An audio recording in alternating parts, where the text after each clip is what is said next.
right. All right. This time I'd like to start the July 9th Town of LaPel Planning Commission meeting. And please stand for the pledge of allegiance. I pledge allegiance to the flag of the United States, and to the republic for which it stands, one nation, under God, indivisible, with liberty and justice for all.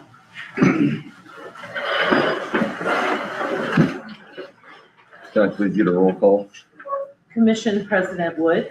Here. Commission Vice President Baldwin. Here. Commission Member Mays. Here. Commission Member Worthman. Here. Commission Member West. Present. Commission Member Plumley. Present. Is there any minutes to adopt? We have no minutes tonight. Okay. Next on the agenda is agenda considerations. At this time, would we like to consider changing anything on the agenda to talk about anything? Yes, I'd like to bring up, I don't even know how I'd say it, but the living in mobile campers, motorhomes, RV, RVs. temporary usage. There are several that we're getting calls on.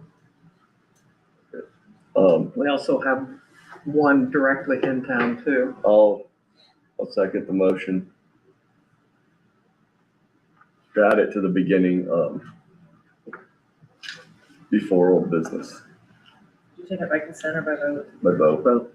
Commission President Wood. Yes. Vice President Baldwin. Yes. Member Mays. Yes. Worthman. Yes. West. Yes. Plumley. Yes. Thank you. At this time, I'd like to open it up for public comment.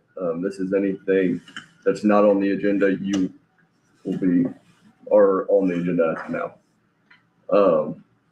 Is there anything that's public comment that does not have to do with tonight's agenda? All right. So next on the agenda is the RV trailer policy. I'm gonna let Marcellus, he did find one. Real quick, I would just like for the record to reflect that when people see us using our phones, we are looking at the agenda, the minutes, the things that have been sent to us via email. We Yes. are not scrolling Facebook, Snapchatting. We are actually looking at the information that's been provided to us, and I would like the record to reflect as such. Yeah, I used mine last meeting, and that's what it was. I was doing the agenda. Yeah, I think the documents were almost 50 pages this week. right, yes. So, we'll go ahead and proceed. So my admittedly brief search of the town's ordinances concerning RVs specifically, recreational vehicles, campers, trailers of that sort. In the regulations concerning those depend on what zoning district you're in. In the agricultural district, the only regulations that refer specifically to those kinds of vehicles are referring to RV parks. There's no language about the parking of an RV on a person's personal property. A person who owns an RV and is parking it there. In the residential zoning district, I don't recall off the top of my head exactly what it says in there, but I do know that there are more restrictions concerning parking and RV in the residential district, because especially if it's the R2 or R3 districts, there might not be enough space on the property to do that like off street. And so then it becomes a street parking issue. And that's typically limited to a certain number of days out of every calendar year or every 12-month period. So that's a parking and storage. And that's a parking and storage issue. What does it say for agriculture? Is that parking only? 'Cause you just said parking, you did not say living. In. Yeah, so as far as living in goes, the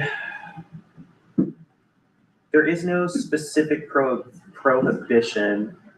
Like there's no language in the ordinance that says living permanently in an RV is prohibited or forbidden. However,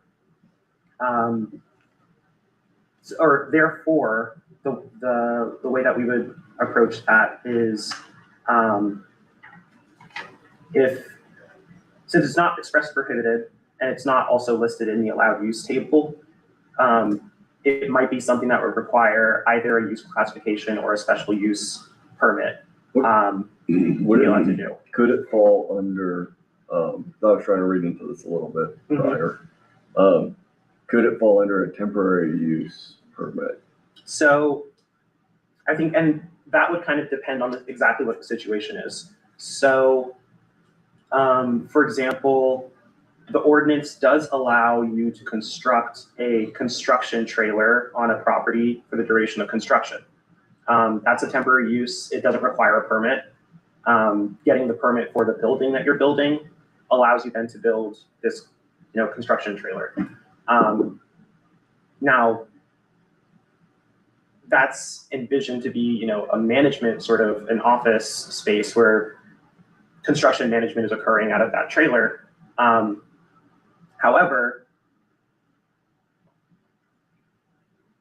basically RVs kind of fall into this gray area where because they are regulated as vehicles, they are not considered accessory structures. So the ordinance around like needing special permission to build an accessory structure before you build a primary structure doesn't really apply because it's not an accessory structure. That's why I was thinking more like a temporary use permit that just like you would, any kind of temporary structure that you were, or anything temporary you were gonna put up. Yeah. And then remove. And it could be any signage, it can be anything, right? And I think that's kind of, Or is that too gray? I think that's kind of the problem here is that it's not, like an RV is not a structure. Right. It's a vehicle. Okay. It is a recreational vehicle. So what's the difference between, and because I'm thinking, there's different kinds of RVs. There's RVs obviously that have an engine attached and you can drive them, which I could see being a vehicle, but what's the difference between, say, a travel trailer and a type 2 manufactured home? So per the definitions that we adopted, a type 2 manufactured home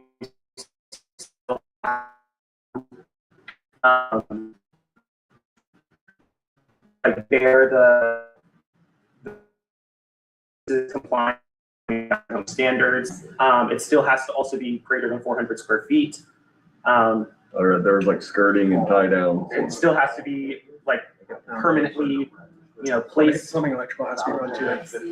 So Gotcha. that's the distinction there between a travel trailer and a manufactured home. Is if it's not 400 square feet, if it doesn't have that sticker, if it's not permanently affixed to a foundation, then it doesn't meet the definition of a type 2 manufactured home. Well, we currently have someone here tonight. I know that they've asked to potentially speak, that has this going on. It is close to my house, so I will probably try to relatively stay out of it. But I did want to offer him the chance to express his game plan, his thoughts, what was going on, and be fair about this. And then from there, we can have a discussion. Yeah, so thank you for your time. Appreciate you guys. There's a lot of avenues to this, right? Because there are substantial gray areas, and well, you can't do that. Well, whatever it is in life, right? Like, well, show me where I can't, or show me where I can, right? Like, so I think we can all be on the same page. I don't want to put words in your mouth. If you disagree, totally fine. But just listening and educating myself and asking questions and being willing to be the dumbest person in the room about something I know nothing about, right? Like that's quite the undertaking. So I hear special permitting, like I know there's a lot of avenues to still accomplish a goal, right? Mm-hmm. My question would be, and this is from just lack of knowledge and understanding, how do I apply, if that's an avenue, okay, cool, great. How do I apply for a special permit for something that doesn't exist. Do you want to tell the board exactly what you're wanting to do first? Yeah, whatever, yeah. What's your you game don't- plan? So my game plan, I already have the building permit. It's already been, I've submitted all my documents, everything. I'm waiting on the mortgage company to release funds.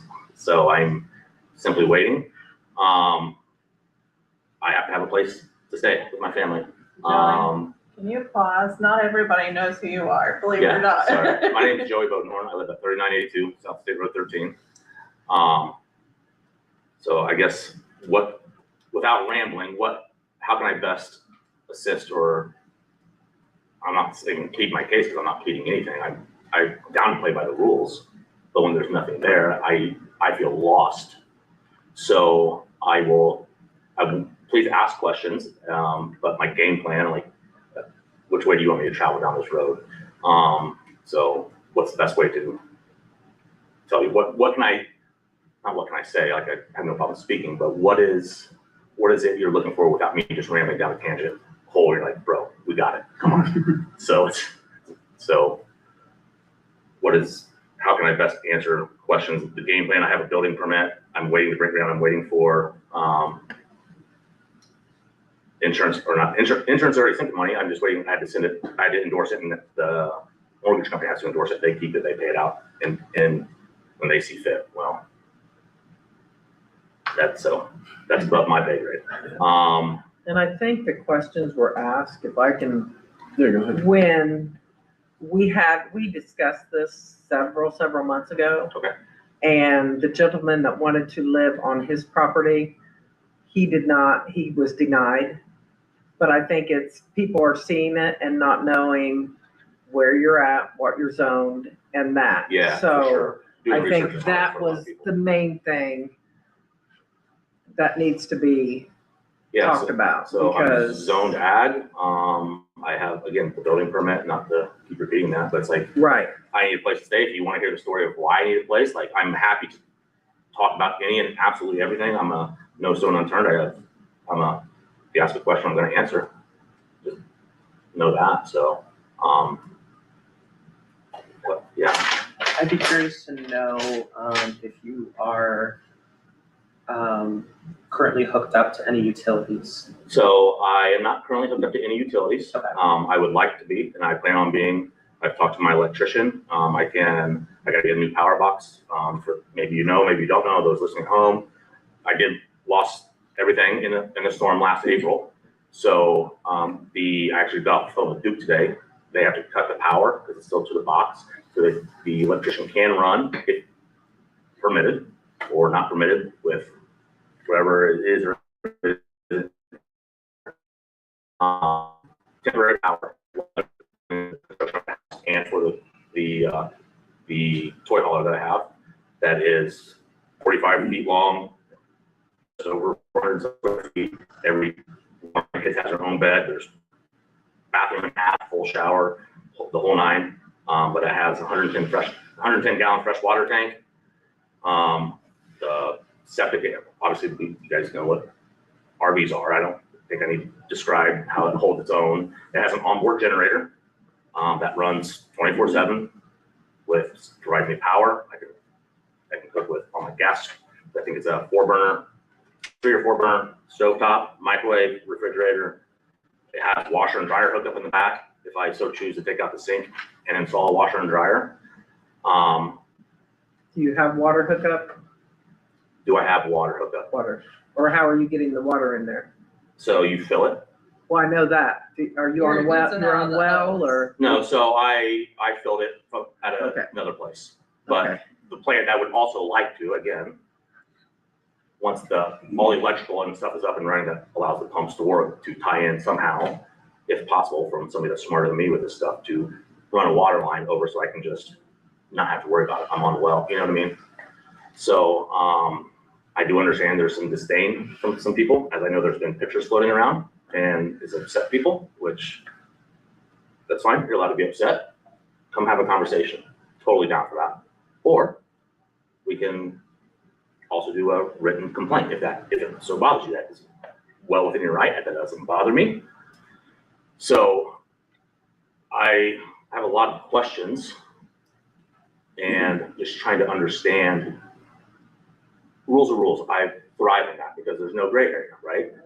Here's your box, play in it, Right. do what you want within your box. Down for that because there's no guesswork.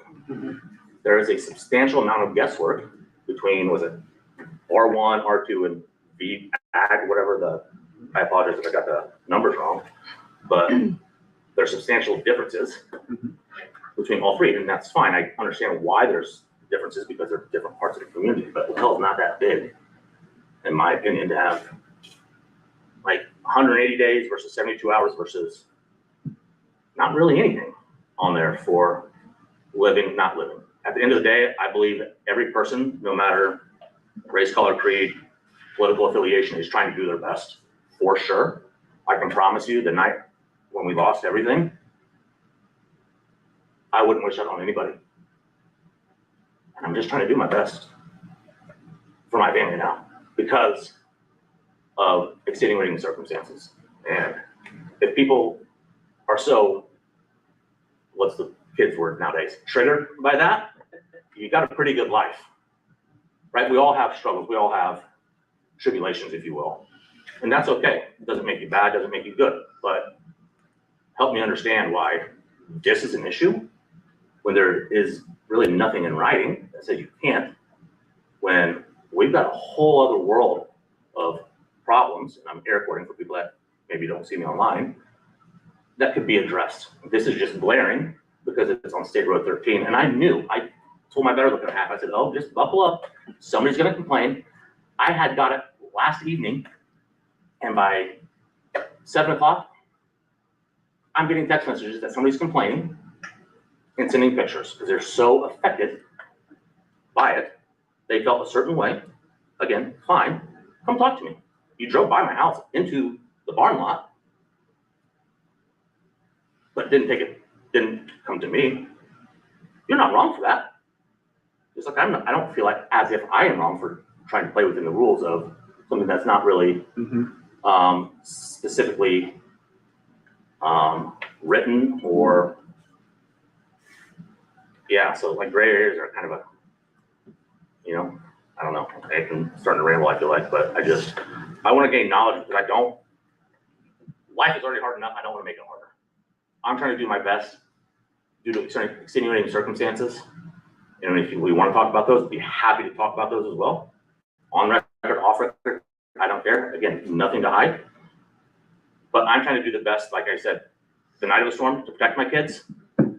I am trying to put a roof over my kid's head while my house is actively being built. So please help me understand. Please educate me. I am all ears. I'm willing to learn. I'm willing to work together. I would understand if there was no game plan. It's like, bro, because that's not, you can't. Could you do that and go get water however often you run out and sewer and all that? Yes, that's a problem for me. Nobody else. That doesn't affect anybody on the board. It doesn't affect anybody listening. That's a problem that Joey has to figure out, right? But that's not substantial with a quality of life that I want for my family. So if I were not doing those things or had pieces in play to mitigate this and this, if this was my end all, well, bro, that's not, you're not a bad person. I wouldn't want that quality of life for me, especially my kids. So knowing it's only a short-term play, greater, I see no problem with it. And I would really, again, I am so open, I am beyond open to communication. Communication is free. It doesn't cost a thing. I'm gonna go ahead and stop you. Yeah, sorry, man. I'm really passionate about all this. Marcellus, do you want to comment, or does anybody here have a comment that they want to talk about when we start talking about this? I have questions for you, Joey. Yeah, please. What's your plan for your sewage, how to get rid of that? Yeah. So, How are again, you I'm sorry. hoping to be there in the RV? So contractually with my contractor, he has till December 1st to be done. Oh my gosh, but come on. Hopefully that's a quick build, right? I think we could all agree to that. So there's that timeline as well. Could it be extended? Sure, maybe, hopefully not, right? But for the sewage, there's fishes BISH in Anderson. I know there's several other locations around here. Again, that is a logistical problem that I need to figure out. You know, as a fireman that works 24-hour shifts in Marion County, every third day, I gotta go to Indianapolis somewhere. I promise you, I'm gonna pass somewhere along my route of passage, top off water to, I have a 30-gallon onboard fuel tank to run the generator. So that's my plan, to figure it out when I need to go do that. But yeah, it's not like it's, what am I gonna do now? I'm not just gonna like dump it in on the ground. Like I would hope, I don't know how, I'm not a construction guy, right? I would love to somehow tie into septic once it's installed. That would, man, that'd be, solve everything. Electric's hooked up and then septic could just go straight into the newly installed septic system. But that's my plan for that. Once it gets full or full enough, again, I leave every third days anyways. Right. I might as well take it with me and empty it. And that's that plan. Where does the state stand as far as like hookup, like the IC code for hookup For sewage and whatnot? for RVs?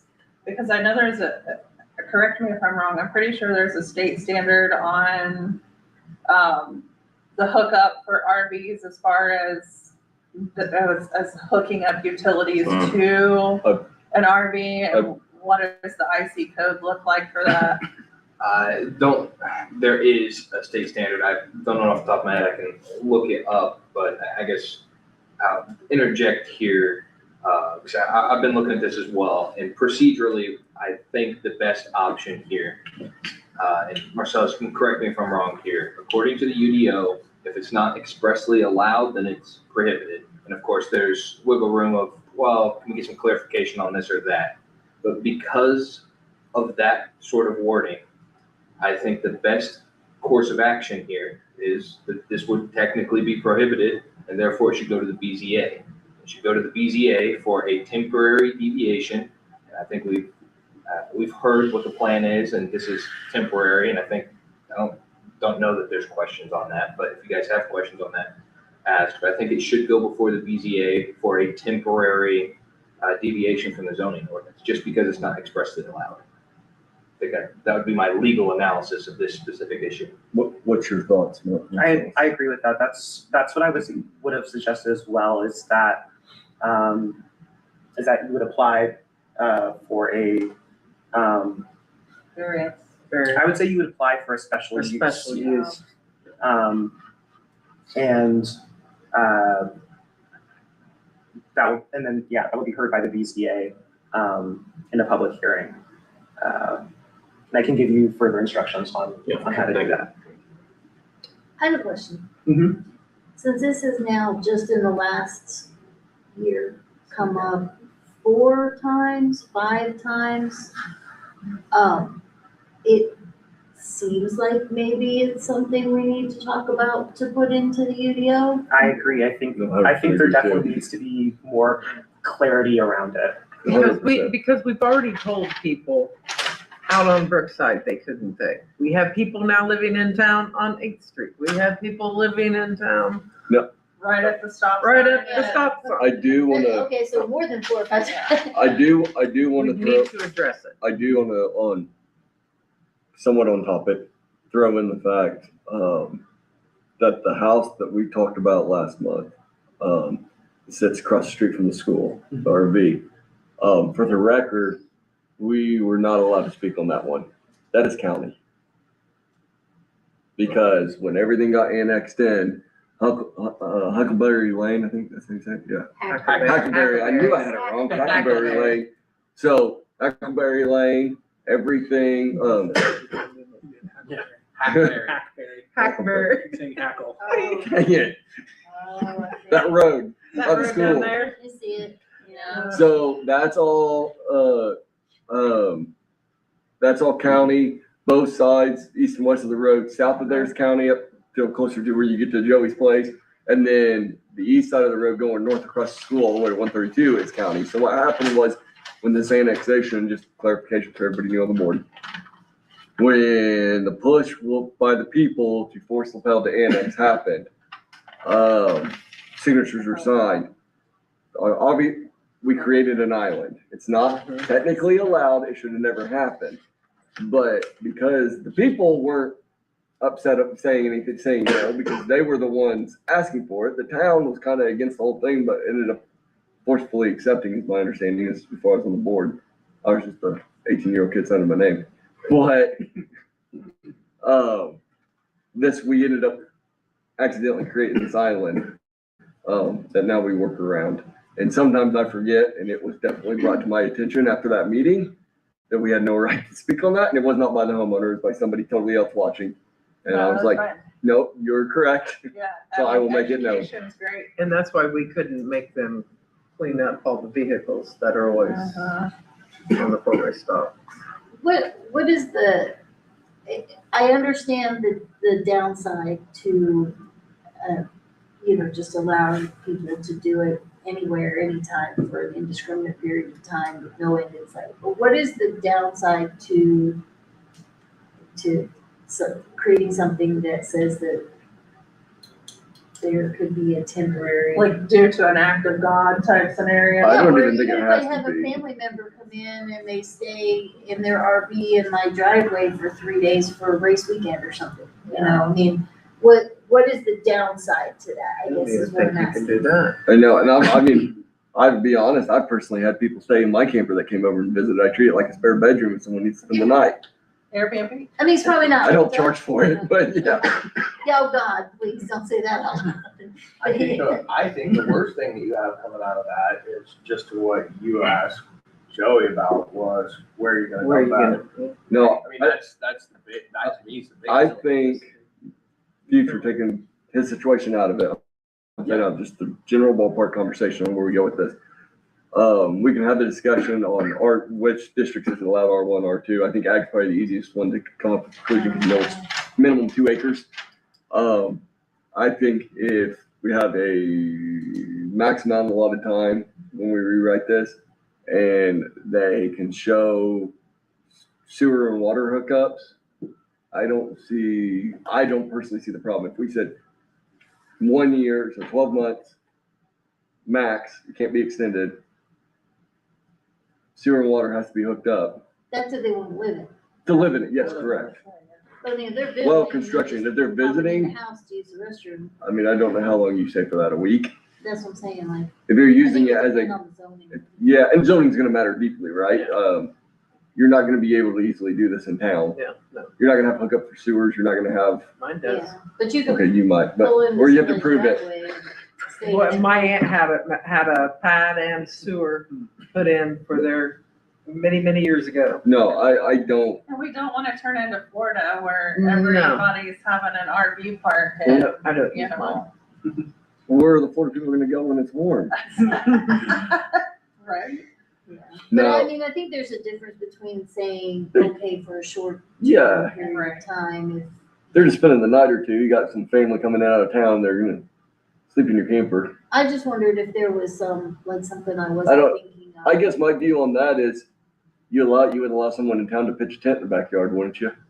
Yeah, I've done it.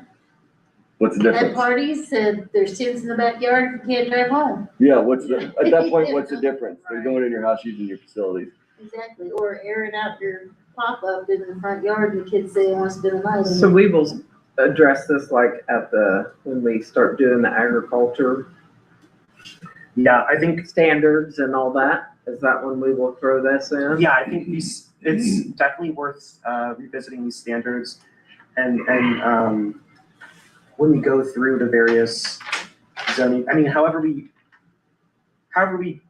go about reforming some of our standards, this will definitely come up again, and I think it should. Just to give from a planner perspective, answer your question, Christy, the kind of two, I would say that the two main impulses behind why RVs tend, and living in an RV tends to get regulated is, Dan brought up the health implications, the public health implications. So I think that's the main one. Or I think that's like maybe the more urgent one, but there is also the sort of character aesthetic aspect of it as well. Towns typically don't want to allow people to just, I've got this huge property and the only thing on it is this RV, and then a bunch of stuff in my yard, and that's my home. Like, We're not gonna joke over that. towns usually want things to look a little bit nicer than that. I get that, but I mean, if it's clearly, if it's a certain amount of time, you clearly have a purpose. If you're building, you're rebuilding, you're remodeling, Yeah, and I've seen, I've written ordinances that have exceptions and, temporary periods and all of that. So it's something that we can do. I mean, It's just that we don't have, that stuff is, to the extent that it's in the ordinance, it's underdeveloped.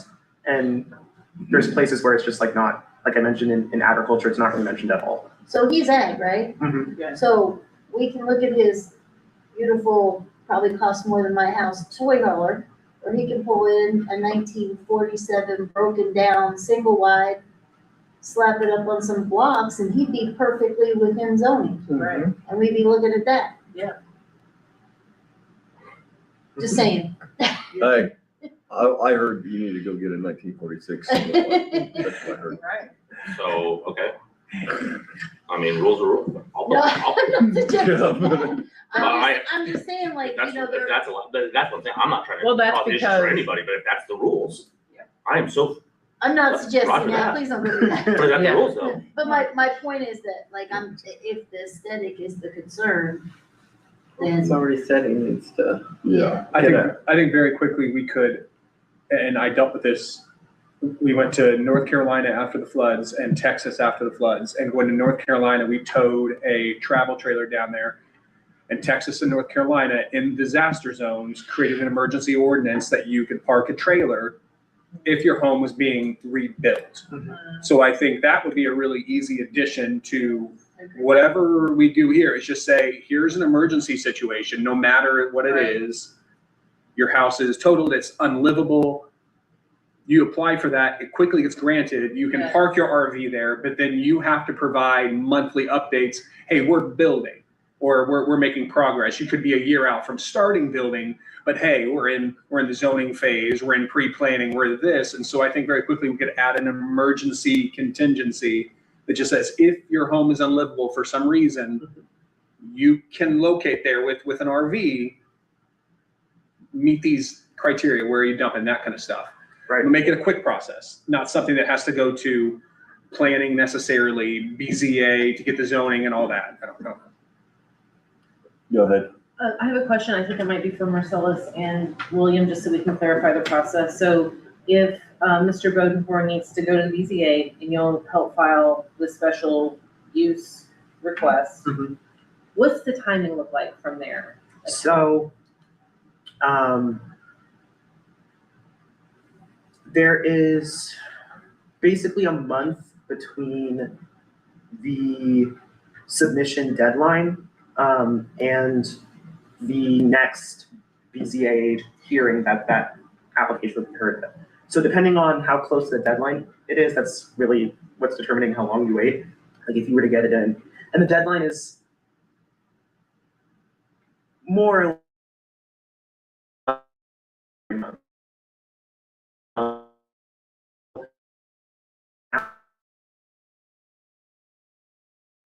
time in July, application at any time in July. The hearing would be in, maybe the first week of September.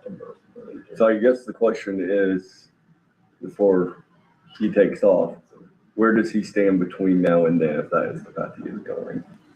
Because I know I'm going to get asked questions, so. Well, Prohibited per our. my understanding is that there is no, the code enforcement process can't start unless there's a formal complaint filed. And to my knowledge, that hasn't been done. If that does happen, and a person is in the midst of a code enforcement action. When they take any sort of action, or they apply to take action to remediate the problem, that pauses whatever the like violation clock. They're not, or if it, is it that it like pauses essentially, or is it like at, we're not gonna start collecting fines if they reach that point? Yeah, there's, I don't remember what it is, I want to say it's 15 days, 15 days, 15 days, but, I mean, at the discretion of the inspector, of course. But I think speaking to this as well, I mean, the BZA could have a special meeting as well, That's true too.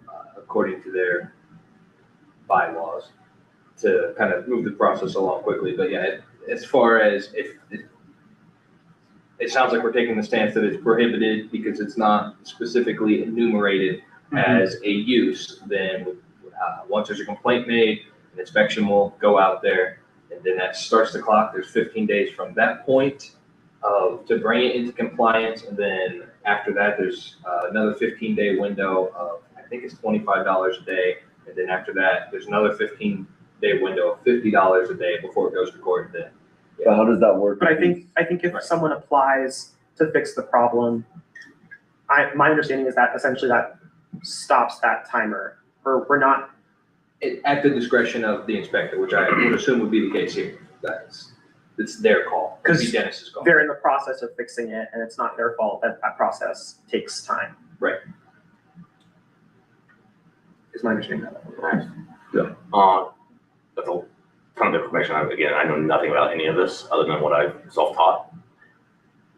So the BZA applied for a variance, is that correct? Special use. Special use. And if this comes across as smart or sarcastic, that's not my intent. I don't know how to ask it without it. I'm applying for a special use for something that is not even in the ordinances. So why? That's why it's not allowed, is because it's anything in the ordinance, and if it doesn't specifically talk about it, then it's considered prohibited. Right. If It's if not it's not talked defined. about, if it's not, okay, and that's where, again, So if it doesn't, if it's not defined, then, As far as, which is yeah, awesome. But as far as uses go, if a use is not specifically allowed, then it's considered prohibited unless it is allowed by special use, use variance, or Okay, use classification. okay, cool, thank you for that, appreciate that. And then, you're kind of, I wasn't sure when I was listening, I'm sorry, I wish on the end, Christie, Yeah. about the block thing, I don't know the rules and laws, like, with the block thing, was that like a for real thing? No, Or not I- a for real thing, like, I was because I got 6 stabilizers, I will go No. jack it up and put blocks right underneath it. But- I was making the point that if the primary concern was aesthetics, then really honestly, what you're already entitled to do in zoning could look a lot worse. So would that, Not that I'm encouraging you. That for doesn't your change sake anything. to it do doesn't, that. okay, She's just- I'm just, again, I'm not trying to find loop, but I'm like, well, she's maybe that just, works. she was just using it as an, You want 2 blocks, 3 blocks, No. do whatever. But- She's using it as a talk. It has to Gotcha. be Well, again, that readdressed. just goes to show that I don't know. So, but Some I'm duct willing, tape will help. I'm willing to ask. Because most of them will end up and have to be on some kind of foundation, Yeah. is what they consider. And to be clear, you would still need to get a building permit to install a trailer on your property, so. Yes. And then you have to apply for the hookup and all of that as well, so. But if you don't need to hook up, could be, I'm just devil's advocate here. Like if I can supply my own, right? You can supply your own one, Water, septic, but you Electric. will be digging a well, correct? no, the well's already there. Or the well's already there, okay. So really until it's complaint, so I understand complaint driven, right, lapel. Mhm. That's when the process starts. So Yes. I guess cross that bridge when, maybe, hopefully not, if it does.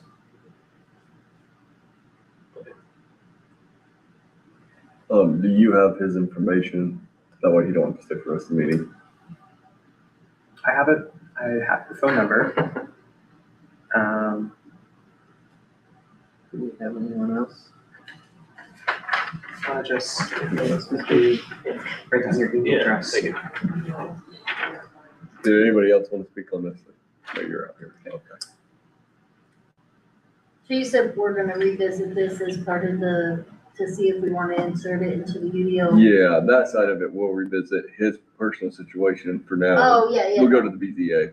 I'm just saying because it's come up So in the so much. meantime, does it stay out there? Or what? There's no What- technically. There isn't no complaint? There's no Okay. complaint. You don't have a remedy for that. We can take all the calls we want, okay. So then the one in town also needs to be If there's no initial complaint complaint, okay. filed.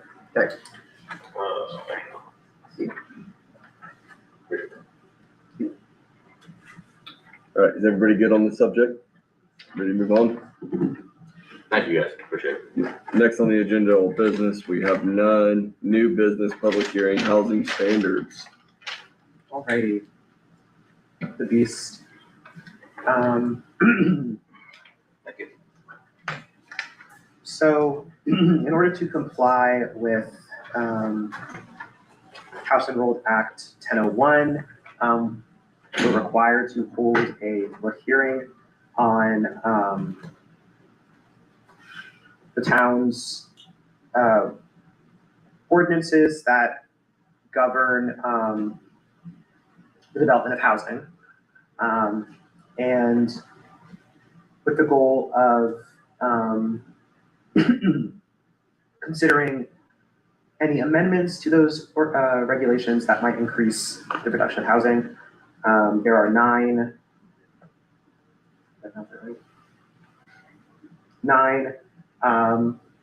factors that we were required to discuss.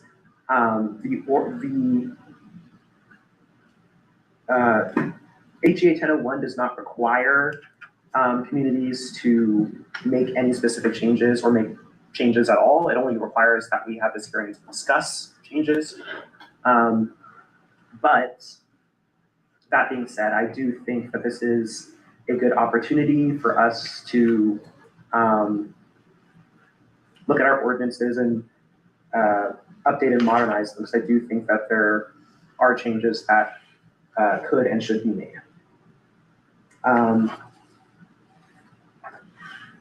So that's the high-level summary on that. The staff report provides analysis for each of those 9 factors and any sub-discussions underneath those with staff findings and recommendations per topic area. And my thought was that we could go sort of topic area by topic area, open each topic area for public hearing. When public comments are heard, then we can have commission discussion on that area, take any votes that need to happen, then we move on to the next area and repeat that process. So if that sounds good to everyone, the first subject area is allowing high density development in single family districts. Can you specify on that? So basically, one of the movements sort of nationally in planning and in housing policy is taking a really hard look at the single family zoning district, residential zoning district, and think about why many communities, LaPel included, have more than one single family district. There's some communities have like half a dozen single family residential districts, and the only thing separating them is like the size of the lot that's required, for example. And so the question is, if we need more housing, a really easy way to do that, especially in some of these districts that allow larger lots, is to allow more housing on those lots. Stop making it a single family district and make it more dense. What do you mean by that? Like duplexes or? So that would be basically adding more units. So duplexes, triplexes, or triplexes, 4 and up, really. And we can obviously, part of the discussion is how many more units do we want to add in districts, if we want to add any. The main, I would say, kind of concern for a lot of people is that any of these new multifamily or denser developments still fit in a single family district. They don't overwhelm the surrounding houses. They don't sort of change the character and the vibe of the community. And there are ways to allow, especially up to 4 units in ways that are consistent with single family developments. So exhibit 1 I provided there shows some examples.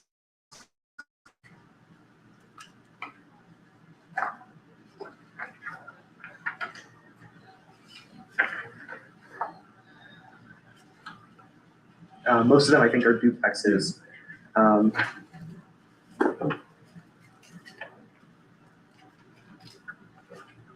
But depending on how big the building, you want the building to get, and how many stories you're willing to allow it to have, gives you that example of 6 units built together basically in a single building, but it's a very long building. But you can see each segment of that building looks like a regular single family home.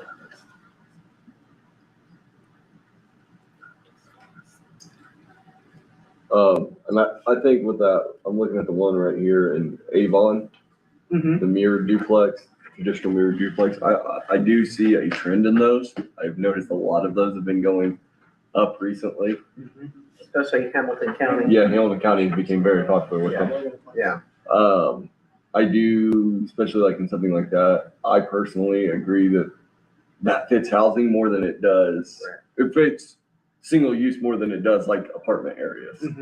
Also, you also see, I was trying to look at a good example of that on here, but like the townhouse styles. On down towards maybe the new Kroger out on. Yeah, and they're kind of mixed in with the residential and it's done tastefully. Which that question's a little bit, does that become more of a PUD? Yeah, and so there's kind of different strategies to this. I would say that because there's also consideration of, for example, lot sizes, which I think the sort of townhouse strategy is one that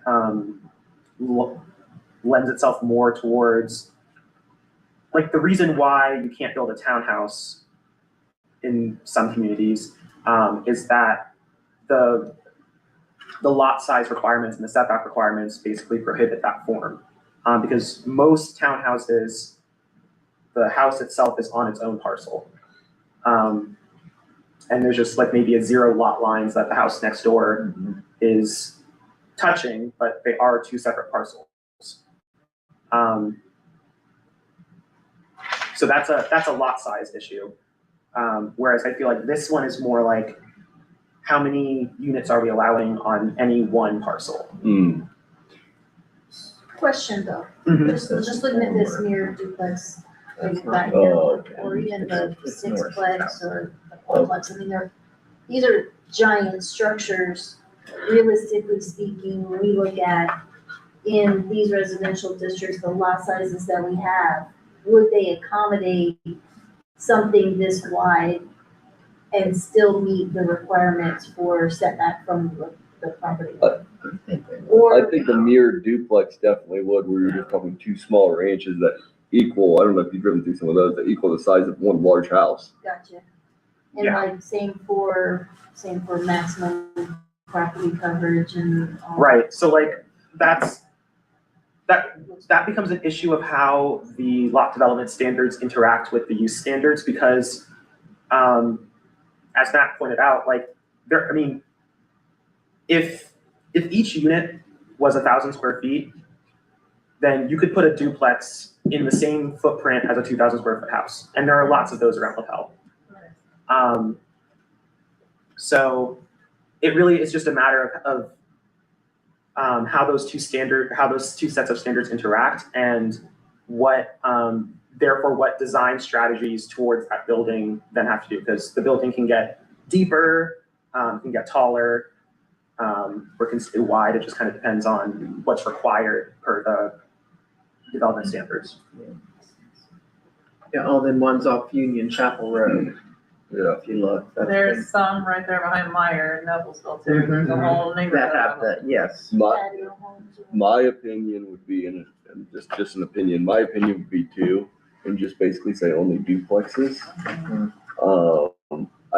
I personally think you get too much more than that per lot, and you start turning into apartments or something that looks relatively similar to apartments. Yeah, like to me, that looks like apartments.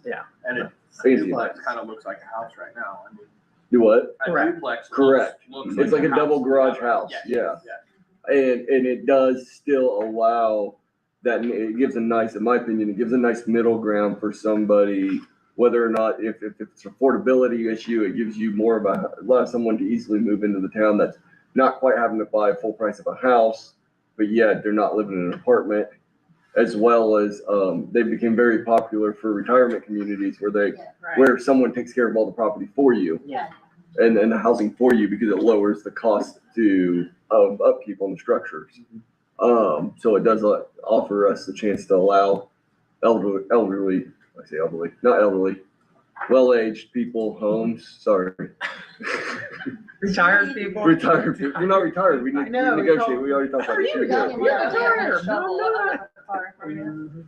But, it does allow potentially more of those places to be available in LaPel. Right. I don't know what's your guys' thoughts. Yeah, I agree. I agree. I mean, that's essentially what we have already out there in the apartments. They're duplexes.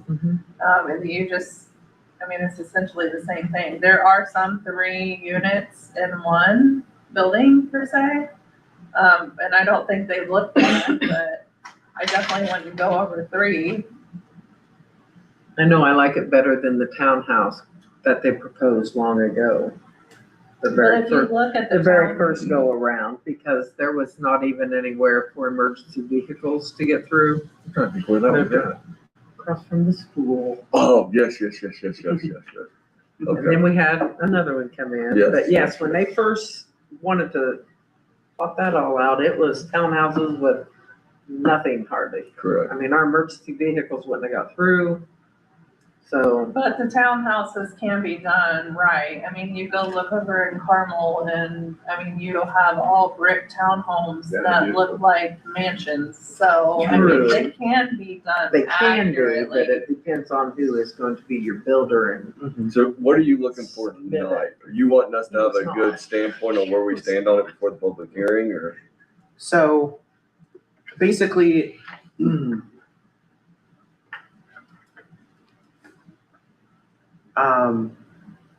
what I would say is, I'm going to give you my recommendations and then I'll explain the motion options. Okay.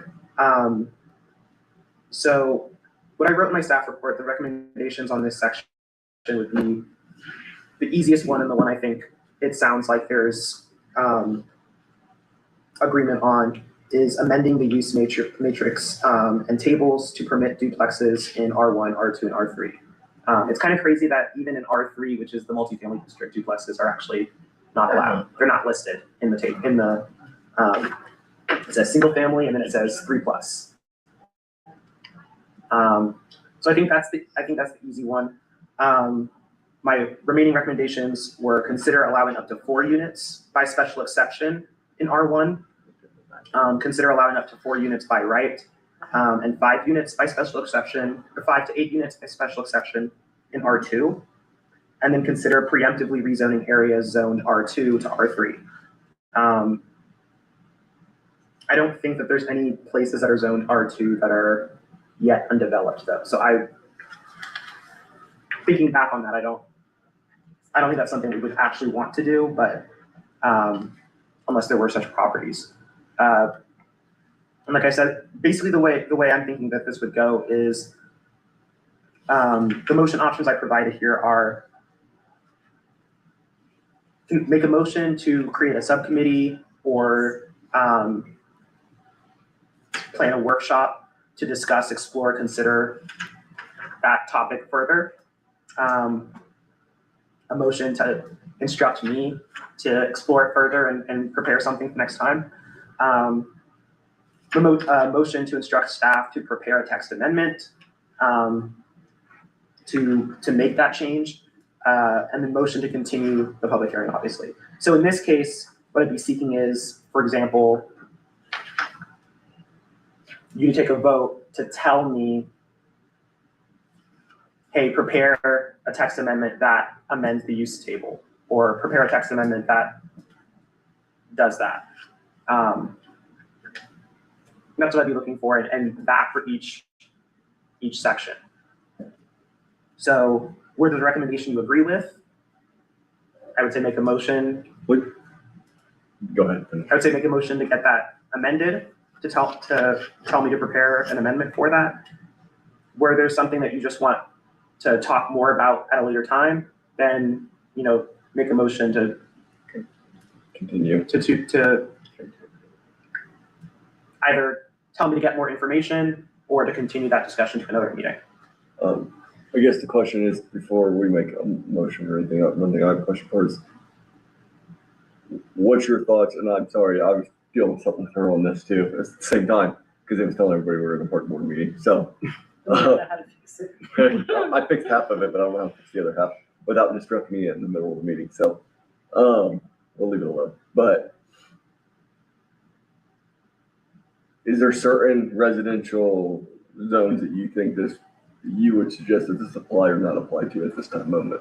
So I think that for duplexes, I think that should be in all three of the residential zones,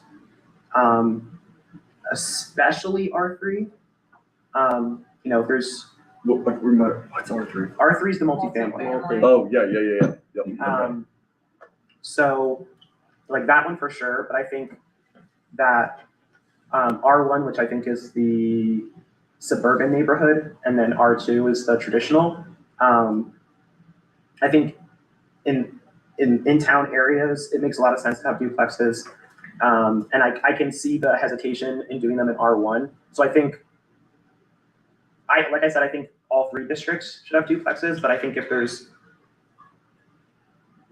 one to not put them in, it's R1. So I think everybody here seems to be on agreement that duplexes are not a bad idea. What's your guys' thoughts on the zoning on which district? Sorry. I think all three is fine. I'm fine with all three. I agree. Can I ask a couple of questions? Mhm. Did we open the public hearing? This isn't a public hearing. This isn't. This is to prepare for No, a public. this is the public hearing. hearing. I apologize. I missed that. I'm It only says asking public, because we didn't ask the public. it says We didn't public ask hearing the right here. I totally apologize. I misunderstood. It does say this right here.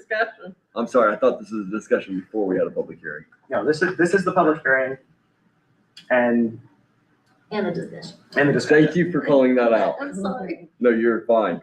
I misunderstood what tonight was, so, I guess at this time, I'd like to pause the planning board meeting and open it up for a public hearing. Does anybody have any comments from the public?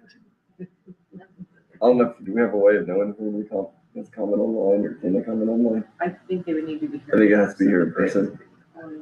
All I right, don't know if we have any way of knowing. If I we don't have a think way we of do. knowing, they can make comment online, but I don't. I don't think we do. Yeah, our Is obligation is to anyone live online? stream, not to have participants participate. Do we have anyone online? One person's watching. They're dedicated. And they're excited because we just mentioned it. Next is, or at this time, I'll close the public hearing and go back to planning commission meeting. All right, is there any more questions yet? No, you're fine. Are we only talking about duplexes, or are we also gonna talk about the others? you can talk about others if you would like. I was just saying duplex is the one thing we all agreed on, but Yeah. we can talk about the others before we make a motion. I mean, and you can make as many motions as you want to. So like you can have a motion on the duplexes and then you can have a separate motion on more than that. Maybe I missed it, but how many units are allowed per lot in R3 now? I think, 'Cause it's already 11 R3, right? Duplex is. duplexes are not allowed in R3. How many units are allowed on? They're not allowed anywhere, Oh, because it's not more than 3? because it's not more than 3. Yes, it's in. On vacation. So how did that get away? Is it PUD out there? I Planning don't, That was administrator. before me, so I don't know. I couldn't tell you. So it's It was before time. It's a Google. I couldn't tell you. Google Doc. It may not be in there. It was I BBM back apologize, before it Matt. did something updated last night and it slipped my mind. I think, Is it 4? It's looking. The source does not specify an absolute maximum number of units allowed in R3. that's what I was thinking. But it's got a minimum of 3. Yeah, I So- think it's like 3+ is the way it's ran. We'd be moving duplex into that, which is obviously fine. So we would need to address up to 8 by right or by special exception, because it's already included by right in the way it's written, right? Right. So yeah, so for R3, the only change would be allowing duplexes. It's the other two districts where the question of How many? how many more units do you want to Or allow? what kind of units? And if somebody was in a district, say R1 or R2, where single family and duplexes were permitted, and they had a single family that they wanted to rehab into a multifamily, would that be as, like them asking for a special use? How would that work? What's our main street? So it would depend on, it would depend on how that's permitted. So if it was by right, they would just need to apply for the building permit to do that. And then if that permit's granted and the certificate of occupancy is granted, then that's it. If they were trying to build a number of units that requires special permission, then they would need to go to the BZA and get a special, So it wouldn't be a rezone to R3 It would- for that lot? not necessarily.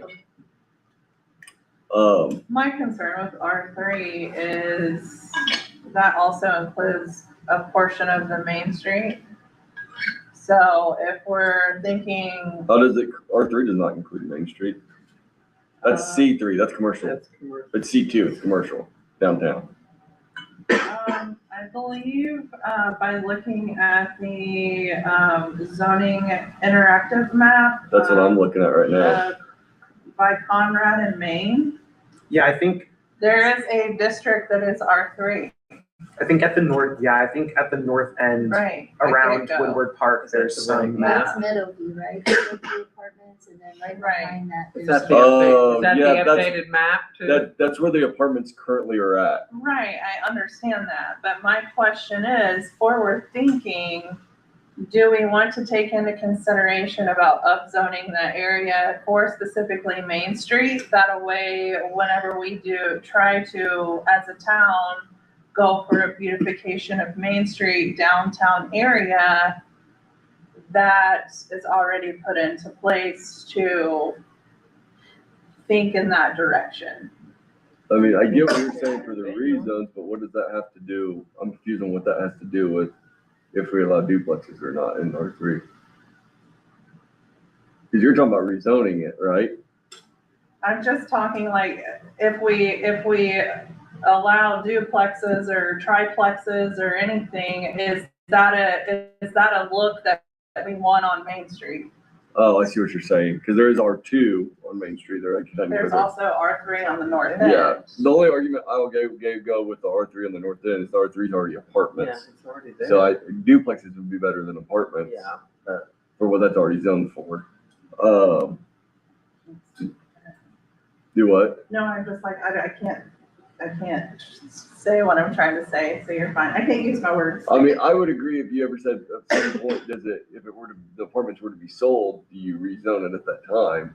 Or have it set up to rezone? But now the other question is, do we,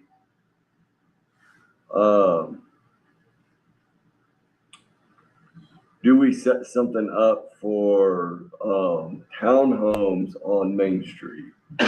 You see a lot of main streets that look very nice. Cardinal's done it, Fisher's done it with townhomes. With Not, stops underneath. yeah, or not even strips. Like if, once you get out of the shopping districts, you'll see just a row of nice fancy duplexes with parking behind them. Not duplexes, sorry, townhomes with parking behind them.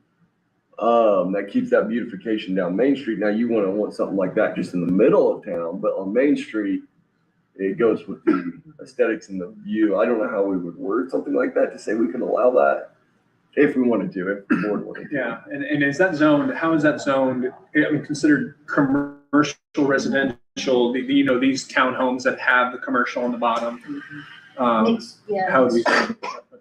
Yeah, those are currently allowed in C2, which is what most of Main Street between That's Old almost, 132 and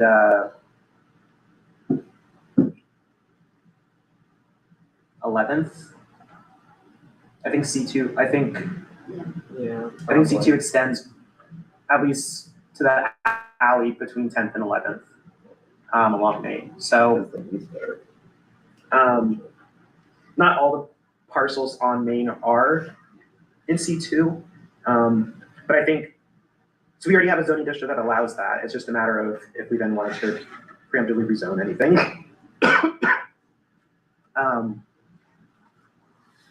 As far as townhouses go, or any other kind of special Main Street developments, if we wanted to make special requirements for Main Street alone that we don't want to apply generally throughout town, the best way to do that would be to create an overlay district for Main Street that has, you know, specific use or architectural Does standards. that go more with what you were saying, like doing an overlay on Main Street?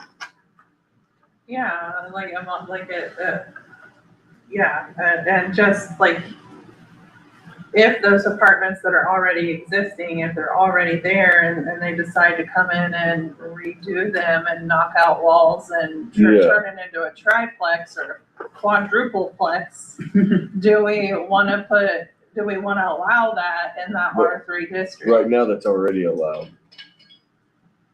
For a quadruple? Yeah, there is no limit. In R3, there's no limit, as long Because as long that is it's what your 3+. multifamily apartment is. Yeah, it actually can't be single homes. So they could tear it down and come in and put in a big tall apartment. Right. As long as they don't exceed the. The height limits, yeah. Right, okay. So, speaking to townhomes on Main Street, I like the mixed use idea, but we have so little commercial, zoning, especially on Main Street. I think at the street level, we should protect that, Oh, I agree. yeah, as opposed to making any of that residential. I'm not talking about any of that. I would be thinking on down. Oh, I Like see what you're if someone bought some of the stuff as you're, like say you're going north of town on Main Street, Like those ranch where all the houses. little ranch houses are, if someone wanted to go in and make those, I mean, the chances of this happening are really slim, but if it had happened, You know, thinking about that though, on the other side of the house, on the other side of the street, you have all those historical, oh yeah, I mean, big, beautiful historical. Pendleton has them, they look awesome. Yeah, And they've actually done things to protect them, so. Exactly. and I could, but those are the houses that I could see maybe coming back and saying, hey, can I convert this to 2 or 3 apartments in this house? Yeah. You know, because they're so big. Well, I think we definitely agree that we need an overlay district for Main Street. Now, what that looks like might be another meeting. So what is it if we make a motion to create this subcommittee to discuss this further? I think we're trying to do it without a subcommittee, won't we? Well, he has that as one of the recommendations. So as a motion option, you could create a subcommittee that would just involve creating a group small enough that we could meet without running into quorum issues and having We to all become showed, a, okay. a public meeting. I'd rather Um, them continue. And, We can all talk. if it's something that everyone is more broadly interested in, then, I think the motion option you'd want to consider then, I think you can still make a motion to explore the option further. It just wouldn't be a subcommittee. You would just be saying, we want to talk about this later. Can I ask you a question? Marcellus, if we aren't able to work through all this tonight, we can have this in a series of meetings. Yes, and You just have to vote to continue. yeah, as always, a public hearing or any other public meeting matter can be continued to Like next month or, to next month, or if there was desire to get it earlier, you could plan a special meeting as well. However you want to, whatever date you want to continue the meeting to. So could we vote, like, could we say each one of these sections, let's do the public hearing next in August, September, October, November, December? Like, and discuss one each month? I like that idea. You could do that. I mean, we could be here for 5 hours. You could do that. Try and This get is gonna through. be a lot. My hesitation with Re-voting. stretching them all out that way is when are we then actually discussing, when are we actually adopting these changes? Yeah.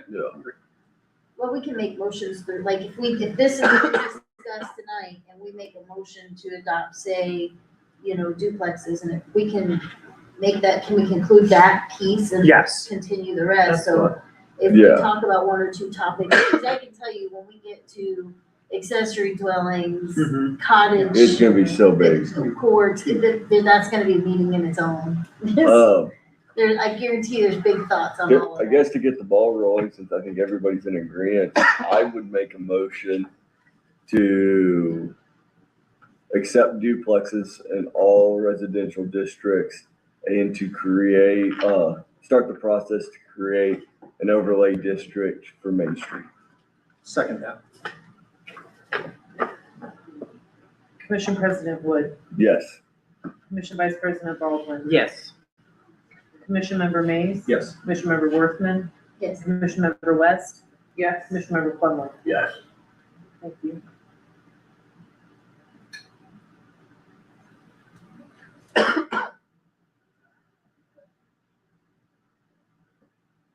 Right. Any other motions on the topic of allowing higher density development in single family districts? Is anybody wanting more than two in any of the other ones? The only thing I wanted to ask about was you had made a suggestion about utilizing or permitting, multi-family residences in one of the commercial districts, but you had initially said C2, which I kind of thought didn't make a lot of sense based on where it was. Like, I'm picturing in my mind, like, if somebody wants to put up an apartment building. You said C2? He- We allow where it's businesses, kind of what's already there, where you have businesses with apartments above. Right, that's what I was saying, is that Oh, C2 okay. allows mixed use. Okay, so you're not thinking like, where would we allow, like, say, an apartment building to be put in that's something that's, they would have to rezone that to R3. Okay, Right. that's what I was.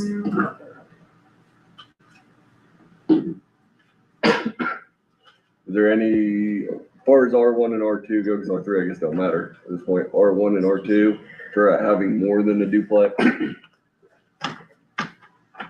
Any interest, going once, going twice, so, going on? All right.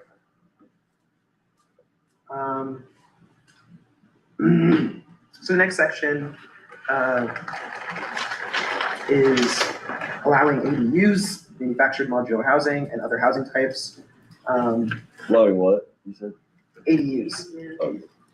ADUs, modular housing, or manufactured / modular housing and other housing types. Currently, ADUs are not allowed in LaPel. if they were to be allowed, I provided there, the definition provided in HE 1001, that forms sort of the state's minimum definition. They're only allowed in ag, is it now? ADUs aren't allowed anywhere. Anyway. So ADUs, I thought that was a modular. No, so an accessory dwelling unit, ADU, it's called an accessory dwelling unit because it is an accessory use, an accessory structure to the primary. Oh, so this is like a Like a place garage. above a So garage. this would be like, Like a yeah, she having an shed. apartment in a garage or in the Like a she shed, basement you could or. tear Look, a mother-in-law's quarters. A dude den. I definitely think my thought is if you have the property, I don't see the problem in something with restrictions. I mean, heck, there's most extremely rich homes, multi-million-dollar homes have a mother quarters, guest quarters, whatever you want to call it, a guest home. So Yeah. concern, just raising a I concern. don't think. I personally am in favor of ADUs. Specifically, like if you wanna convert your detached garage or something like that. But I have a concern about making sure that we address the potential for short-term rental, because I don't think we currently have any ordinances that address short-term rental. And I don't think we want half the town to become Airbnb. Yeah, so, short-term rental, is a separate use from ADU. Okay. So you can allow ADUs without allowing short-term rentals. To go into short-term rentals, do we allow it at all right now? Or how does that We work? used to have one on Main Street. We had I bed and breakfast. think bed and breakfast is allowed. Because Yeah. I would be interested in adding short-term rentals as a special permit. Meaning it's a case by case. Yeah, Yeah, special would use. agree. I like It's that. special use, yes. Yeah. Special use.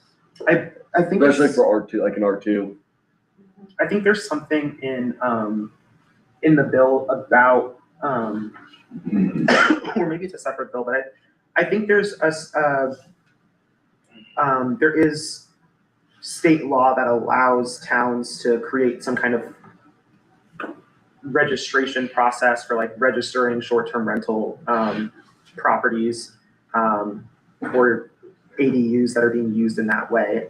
And so we can definitely draft something up for that and make sure that we have a process for ensuring that we have ways of distinguishing when someone is using this as a ADU versus a short-term rental. So right now, just focusing on the ADUs, do we need to have all of our requirements laid out for the ADUs, or is that something you work on if we say we want to allow it?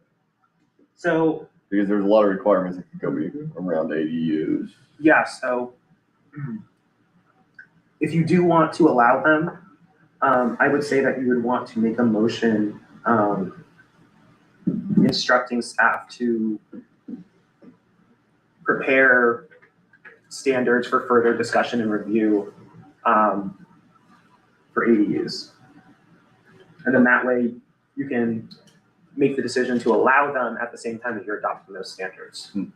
My opinion before making any kind of motion, I don't know what everybody else's is that we would allow them for R2, R1 and ag. Now we can put requirements around that, but that honestly said that he would prepare that for a later date. Yeah, so I thought the definition came with requirements like they have to be minimum square footage, meet all building codes and can't. There's some, but we could add to that. Like if we want to AR1, it has to have a certain structure look to it, or I don't know what in depth more. Right, so the minimum requirements are that it be a self-contained living unit, internal to or on the same lot or parcel as a single family dwelling. It does not exceed the lesser of 75% of the interior habitable area of the single family dwelling, or 1,000 square feet. That it includes its own cooking, sleeping, and sanitation facilities, and that it complies with or is otherwise exempt from any applicable building code, fire safety, etc. We could add on to that, or we could make standards that are, we could require more out of ADUs is the thing. So, I mean, now, when we talk about requiring more, because I'm thinking in terms of converting structures that are already there, but I guess what we're not wanting is somebody to haul in a mini barn and turn it into, Hey, it can be done tastefully. right, yes, as long as it meets, the building standards. Yeah. I mean, I don't see how you could deny that if it's done right. Well, right, but. But that's what we would be adding, we would be adding architectural standards. Yeah, okay. But I see. guess there's already architectural standards, Yeah, right? that- it's already saying sanitary, Yeah, all I mean, utilities. well, so because it is an accessory, it still has to meet all the accessory structure requirements. One of which, I believe in Lapel, is that the accessory structure can't be taller than the primary structure. And Okay, so we might need and to can't change. be larger than the primary structure. I mean, and this already says it can't be. So I guess the question, Well, since you that mentioned, didn't go over very well. that, we might need to change that potentially, especially for ag. Because, what? Go by my house. Big old garage. Well, that's a garage on such It's still structure. considered. If it's a detached, if it's a detached garage, it's an accessory structure. It's Oh. detached, And it's taller than the house. and you're our president. Hey, easy now. I can't win them all. So what do they have to do for In- that? Get a special use permit? I'm just asking. They would need a variance. Uh-huh. And that would But- have went above the BZA. But if that garage is older than the zoning ordinance, then they're gonna put it in. But, as far as the agricultural district goes, in the agricultural district, agriculture is always considered the primary use. So if you have a house and if you live in ag and you have like a homestead kind of situation and you've got a barn and other agricultural buildings, those buildings are considered the primary use and your house is considered secondary. Oh, So it's the accessory structure. Right. I was curious, because my barn's technically more square footage than my house, so. But now, my question is, and I have no intention of doing this anytime soon, sorry, Mom. If I took my barn and I took a section of it and I made it Living quarters. a living quarters for her. Now my barn, now it's an 80, part of it is an ADU and it's taller than my house. How does that work? And I guess that's the question, because and it could happen in any zone, but agricultural, that could easily happen, because I could see someone just taking a portion of their barn, framing it out and building a, Couldn't you argue though that if the majority of the square footage is being used for the primary use, that's still primary use structure? Yeah, I mean, I'm just asking, I want to make Some of- sure I we're mean, clear. some of these a question like that is something that is, to a certain extent, up to the building inspector's discretion, right? Because you're gonna need to get a permit from the building inspector to build that ADU No, correct. and And to use it. I guess that's the question I'm asking, because I could easily see if anybody out in ag that already has a barn were to look at something, the easiest way they're going to do it is take an already existing structure, AKA the barn, and let's frame a section of it in, put some windows, put some doors in, I mean, I would say add a porch. because, like, for example, this definition allows the ADU to be attached and to be, in fact, internal to, well, it says the same lot or parcel. So, I think when you consider like an attached ADU, because those are possible and might be allowed, you would only be talking about the actual dwelling unit itself. That's what you'd be looking at to determine. And it's attached to the main dwelling unit, which is the barn. So, question, Okay. what would make so let's just taking that out of ag. I take my attached garage and make an apartment, what makes that not a duplex? So It's not connected. It's more, it's kind of complicated. Is it because it's under the minimum square foot and the 75 rule and is it the size comparison? It's basically that you would allow an ADU to not be required to meet all the minimum standards for a regular additional unit is the way I'm thinking of it. Because that's what makes it accessory, is that it's like subordinate to that. I mean, I think your size part kind of makes it the mute from the duplex. The fact that the other house is going to be at least at a very minimum 25% bigger.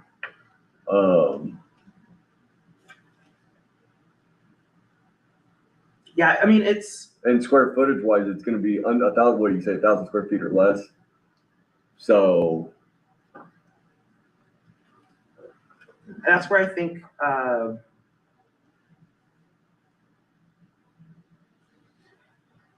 you might need some definitions to kind of help guide that distinction. Because I agree with you, that's something that I think about often with attached ADUs is that exactly. But I mean, I think per your example, if it was your garage, I think that's very clearly not a duplex. So that, I mean, your garage is usually a duplex has two separate garages. usually You don't share a garage. Usually, if you were to build a duplex, generally speaking, the two units are roughly equal. mirrored. Whereas if you have one unit that's 25% or even more larger than the other one, I think that's a pretty good case for the smaller one being accessory. I'll make a motion. I say we should make a motion to allow an ADU, but with further discussion on the requirements. I'll second that.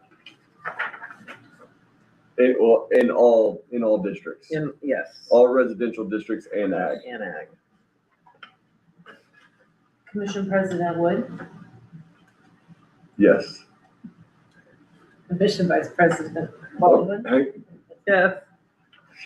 Wait, did I mess up? no, I messed up. Do we want to do that? We said all residentials. Do we want to do that in R3, which is multifamily? I don't think you would want I It don't to. doesn't know. make sense in our, it doesn't make No. sense. It would, So yes. but I just wanted to change that. R1, 2, ag. Or yes, sorry. We're leaving 3 out of everything. I'm withdrawing he should withdraw the motion. I'm making a new motion. I didn't say all, you And did. that I would did. be problematic if somebody wants to do that while we're reviewing the requirements. That would be problematic if somebody decides they want to do that while we're reviewing the requirements. This motion and vote would be basically instructing me to prepare that amendment. Oh, I see. Ready. So, I make the motion to, allow ADUs in R1, R2, and ag. Sorry. Further discussion with. Further required. discussion on requirements. My bad.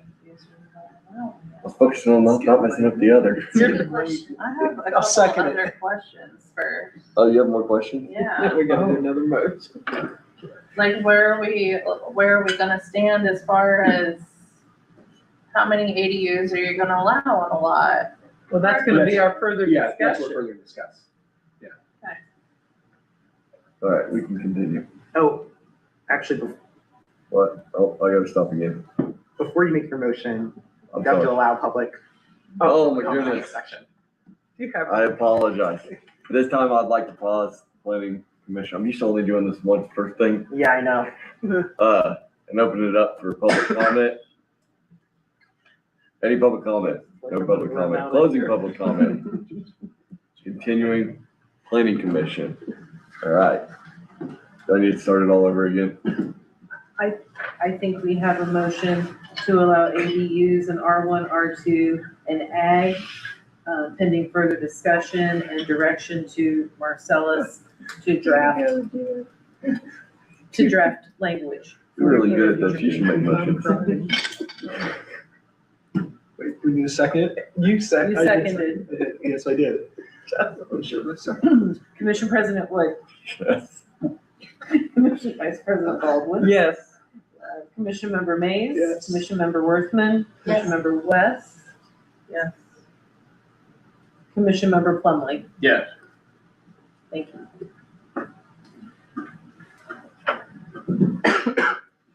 Okay.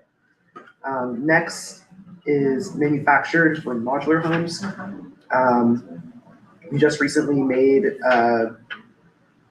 definitional changes, eliminated type 3 and changed the definitions for 1 and 2.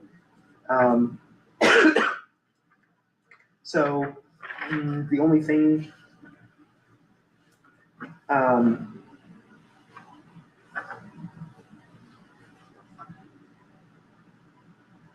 let's see. So there's still, even though we changed those definitions, there's still the opportunity to revisit what districts they're allowed in. Each of the types are allowed in. These are for like trailers and stuff like that. Modular. Right. There's also potential to provide more robust standards for those kinds of developments. For example, currently, as defined, type 2 manufactured homes wouldn't be able to be built anywhere because there's no zoning district that has a minimum dwelling area that's small enough to allow them. So for example, you could have a standard that says type 2 homes are exempted from minimum dwelling size standards. How big is a type 2? Type 2 is 400 to 800 square feet. I think the smallest minimum is 800. Yeah, we said it was like a tiny home. Yeah. I struggle with this, and please forgive me if I struggle with, there We is. forgive you all the time. Thanks for the grace. There is a significant difference between, say, a builder grade modular home, which has 2x6 exterior construction, and a house trailer. Yeah, I've always heard it as a manufactured home versus modular home. Right, but Yes. am I to understand that when we made this change, we essentially said modulars and house trailers are the same thing by square footage? Yeah, so that was one of the requirements from the state, is that the state change their definition for both manufactured home and mobile home To the same. to make them include each other. So, So each one has like a more involved definition, but then it also says this also includes mobile homes as defined XYZ. This also includes manufactured homes as defined XYZ. it kind of stinks, but I do, my opinion would be not to allow it in R1. R1's supposed to be our nicer district. If you're saying, hey, I'm just saying here, for example, say we're looking at rezoning something and we're like, okay, we want this area to be R1, zone district. Well, if we're zoning it R1, we're saying we want nicer homes, larger lots, those requirements. If we do that, are we saying we want, at that point, think across in the school right now, like all the nicer homes, we're saying we want stick-built homes that meet certain requirements versus like R2, which is in town or anywhere where anybody I can live have a in trailer. R1, and me and my neighbors live in modular homes. Modular. Really? Yeah, Yeah, she does. my Where do you house just happens to be Over by the park? 100% brick, so you wouldn't recognize, but over by Woodward Park. Oh, okay. I know that those are modulars, but I didn't know that was R1. Yeah, that's R1 down Line Street. And I could not, as it was, the house had to be reconfigured to go long ways instead of wide ways to meet the requirements for the setbacks. So, in a lot of, several of the houses, the Meadows are also modulars. Yeah, I guess I just didn't realize that was R1. Because I look at that area as more of an R2. It's I mean, more, those lots aren't that big, they're No. really not, I mean, that's why I said I've always looked at that as more of an R2 district. yeah. And I guess I should pay more attention on that. I'm trying to see it on the map. Oh, it does say R1. Huh. I'll be honest, I always thought that was all R2. See, R2 is like the original town, right? Mhm. Like the center. of town. Yeah, and then when we added on with, what is that neighborhood called? Meadows? No, over there, the, Arbor Homes. Oh, Tuscany. Tuscany, thank you. Tuscany. When we added Tuscany, that was R2. Really? Yes, so that's why I said, which we'd had a discussion well before you, that R1 has not been used the way R1 should be used. And that there's a prime example with that with a lot of the homes, even across from school, your house, since it's R1 is a prime example. If you look at the R1 requirements, you can't do anything without a variance because your lots are so small. Yeah, And it's a problem. So I think that is a bigger issue as that should have never been R1 than it being, look at where your house is and that's okay, because I do think that's okay. I know exactly where you're at and what you're talking about. I think that was a wrong use of, so if that's the case, District. then the issue is that the minimum lot size for R1 should be bigger. I think it is bigger. I think if variances allowed it to go by. I think, well, actually, I probably have it in I here. think it was wrongly used, is what I think. 950 square feet of In living. R1? Yeah. Yeah, in R1. It's 23 feet long. And I doubt her lot's that big. I think No. mine's 80 wide by 170 deep. So R1, the minimum lot size is 12,000. No, it can't be that deep. No. I'll have to look at it because I know it's less than that. Yeah, so that's where the problem runs into. I'll have to look and see what it Is is. that- Maybe it's- If I'm speaking correctly, and I could be wrong, but like your area should have never been R1. It should have been R2. It's almost a third of an acre. I don't know what that is. Math is not my love language, I'm sorry. Hang on. You know what? It's Hugo's love language. 1/3 acre to square feet. And my house is. That's 14,519 square feet. And it has to be what? 12,000? 12. Wow, that's a big deficit. What? You said the lot is supposed by, It's supposed to be 12,000. You're saying you're 14,000 square feet? I'm not 100% sure. I have my plat at home and I haven't looked at it. I got an app. here. Give me a second. We're gonna get to the bottom of this. You can, if you're looking at the, well, actually, I don't remember if you can do that on the zoning app, but I know on B. Which house are you? You can, I'm 1405. I'm the one Measure. right behind the house on the corner of Conrad and, Carl Namey? Pearson? you know. Oh, No, you're, they're up against the, Park. oh, Christie, right there, Workman. Yeah. Okay. Trying to remember, I don't know where I'm getting. You're ones at. 0.19 acres. Mm, So you're a lot smaller. 0.19. So you're only 8,276 square foot. Okay. And you're saying it's now 12,000? I think it's always been minimum 12. I think you were done wrong. I think there was a lot of people that just said, it's okay. might have been some confusion about which one was traditional and which one was suburban, because I know I make that mistake all the time. I forget, is R1 the bigger one or the little one? Yeah, and this is the problem we run into. So now, technically, if you want to put a fence in, you want to do anything, you don't meet any requirements, so you need a Oh, I have a variance. fence. My house meets none of the requirements. I guarantee you, my driveway's not 18 feet long.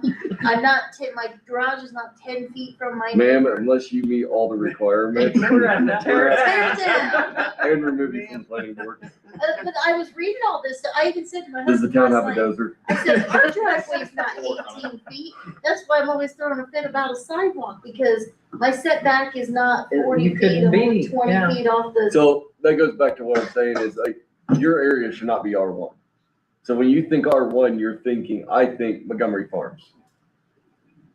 And even Montgomery Farms has been a stretch on some of the requirements, and there's been issues, and BZA's been involved. Yeah, I know some people over there that don't have lots much bigger than that, Yes, their houses are just bigger. And that's been an issue.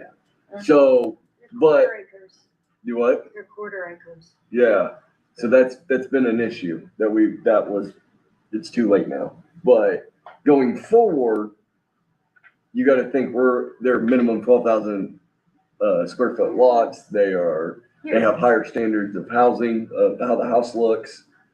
So in that case, I don't think you would want a modular, a trailer, because you're setting that out as Yeah, a that higher would look standard. right. I agree. I see it now. I see what you're talking about here.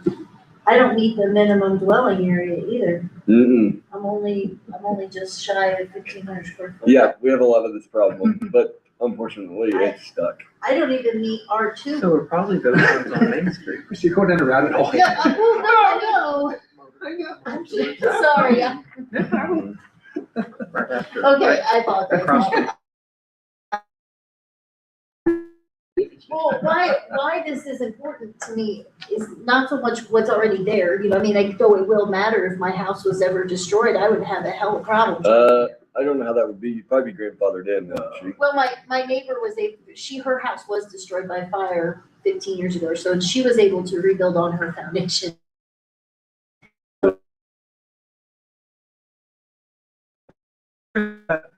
It's destroyed.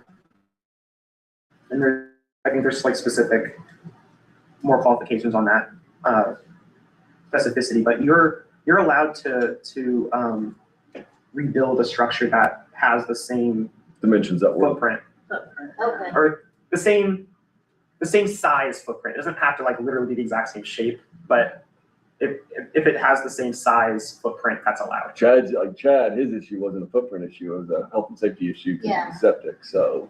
But no, what you're saying makes sense. That's what I was trying to figure out, but I was thinking, then when, like he said, the rabbit hole I got going down in my mind was when we started thinking like tiny homes and all that stuff, and I'm thinking like lot size, like R3's lot size is 6,000 square feet.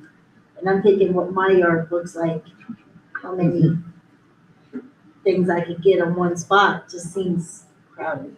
Okay, I'll shut up, I'm moving on. It's, I mean, I do want to remind everybody that the definition of a manufactured or modular home doesn't just refer to,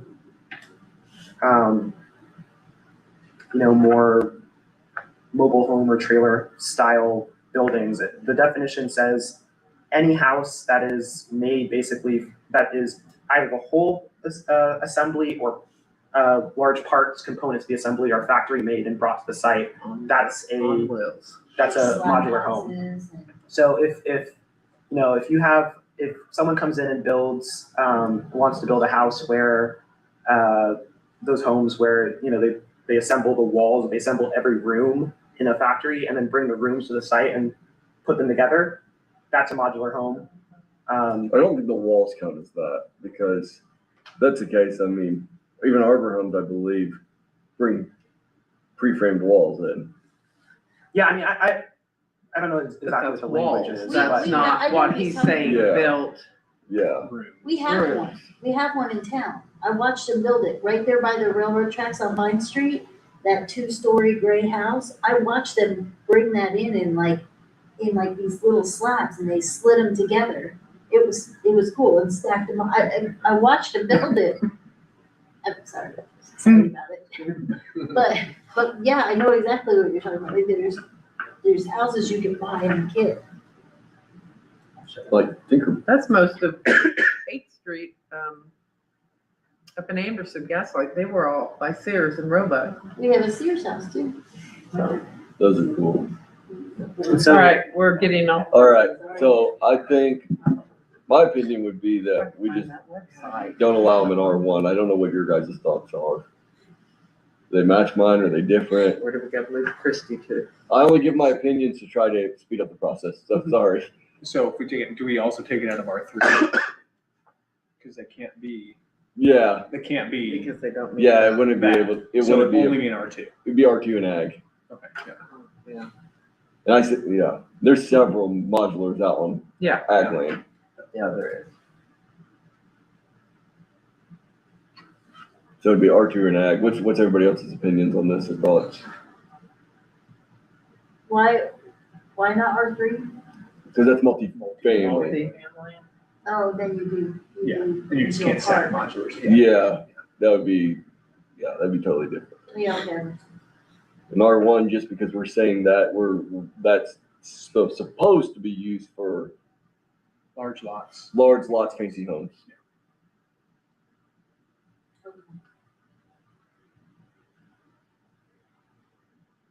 So we need to remove the permit for R1, add R2, and also ag's already there. It's a permitted use already. It's permitted in R2 now too, as well, isn't it? Yeah, let me read off the allowances, at least as it's described in the use matrix in volume 1. So type 1 and type 2 are permitted uses in every district that allows regular site constructed single family homes. So that's ag, R1, R2. So it is allowed for some. So it is allowed currently.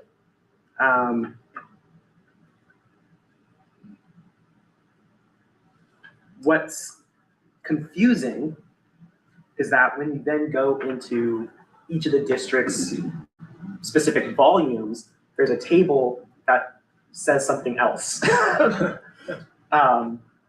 So that table says that type 1 and type 2 are permitted in ag and R1 only, and that type 1 is allowed by special exception in R2, and that R3 allows all 3 types, but now both types with special exception. Would you remove that then, all that? So, because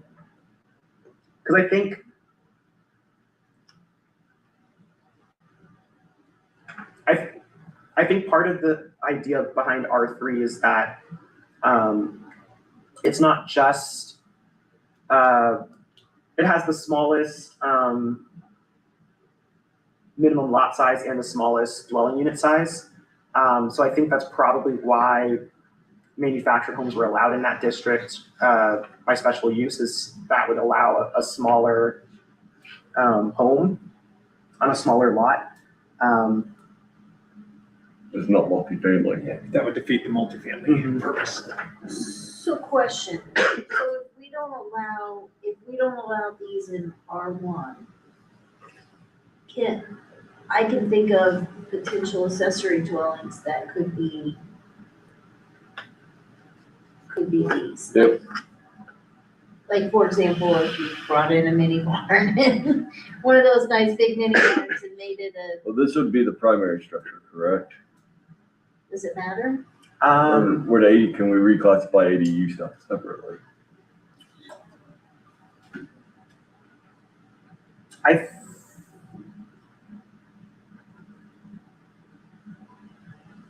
You could write it so that ADUs are accepted from, like, it wouldn't be a blanket prohibition against having a manufactured home. You'd allow ADUs to be manufactured.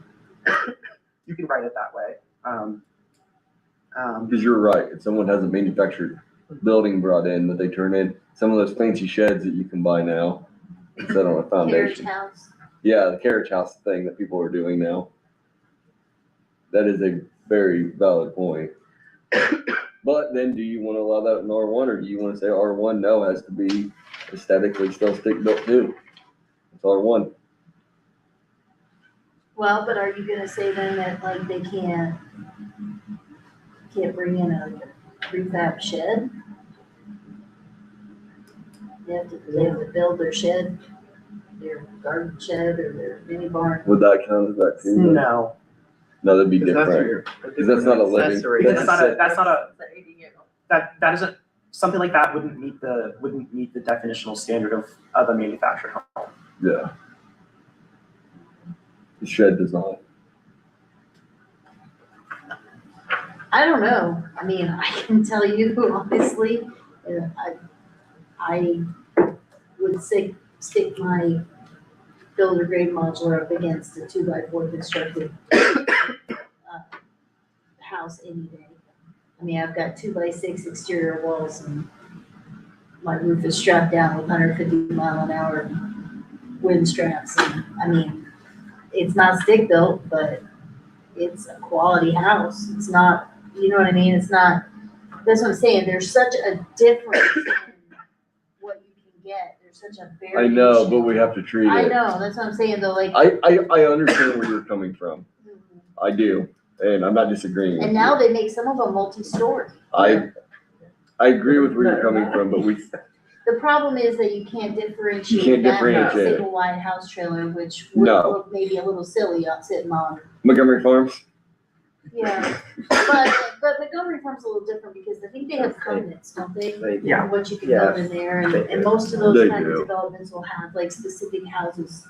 they would, but it saves a lot of headache down the road if someone wants to start an R1 neighborhood, or we have something pre-zoned R1, Yeah, and say, So, I mean, don't forget that it's not just a question of allow, disallow, there's It's, special, you, there's you special. could do it by special permission, Mhm. so you could allow it in, Mhm. you could say R1 special use. as R1 with special, as a special. Yeah, special Like where it use. has to be reviewed Yeah, it'd be a to special use. determine, does it make sense? Yeah. I'd be okay with that, Are R1 you special building use. similar quality, are you building similar, is it gonna make sense where you're trying to put it? or if anyone wants to go back and put them back to where they used to be down by Andy Cole's house, because there was a whole modular homes there for many, many years. So I could see R1 being special. Yeah, I'm not sure where in there. Oh, I could see, But I mean, we've had them. they're just not the same now as what. No, No, they're- we're talking, they- these were the old ones. so, hey, if you ever yeah. want to see some fun, you should go, some of us I know, I probably shouldn't talk about it here, but go up north and there's a RV and manufactured home, Museum, museum. Elkhart. It's cool. I've been through it. But, no, I would agree R1 then for special use. And that way you can play it by ear and it protects the people like yourself or other things. Yeah. I have an R1 lot and I tore this old house down. But come on, it's R1, but really, as we discussed, should it really been R1? Yes, you can put it there. Yeah. It would allow that. Because someone might take one of those old homes, tear it down and put it in a nice modular in the meadows, for example, and obviously nobody would probably bat an Complain eye at it. about that, yeah, exactly. So, well, I guess at this time, if everybody's good, I would open it up for public hearings, what I was gonna do. I was making sure everybody's good first. Make it should be more advantage. This time I'd like to pause the planning commission meeting and open it up for public comment. Public hearing? Any public hearing? Nope, at this time I'd like to close the public hearing and continue the planning commission. This time I would, entertain a motion to, I'm not making them, I'm entertaining it, I'm tired of making them. Entertain a motion to, remove it from R3 and change it in R1 to special use. Matt, may I also ask a question? Yes. There were two parts to this recommendation. The first part was that we should adopt more robust manufactured home standards, which I think is what we're talking about here, and consider creating exemptions from base zoning standards to allow manufactured homes to be smaller and exclude them from certain requirements. When you make the motion, would you like to accept both of these recommendations? The one that you just stated to remove from R1, add, and keep them in R2 and ag with special uses Special use in R1. in R1, plus direct Marcellus to come up with a set of standards for consideration at a future meeting. Yes, that's what I was getting to. And, while we're making last minute additions here, and this doesn't have to be part of this motion, like I said, this can be a separate motion, but, I'm gonna have to take This- notes for this motion. What we've talked about so far with mobile manufactured homes is individual homes on individual lots. There is also the question of manufactured home parks and where those would be allowed as well. That's a related but kind of separate discussion. So I just wanted to clarify that before any motions were made.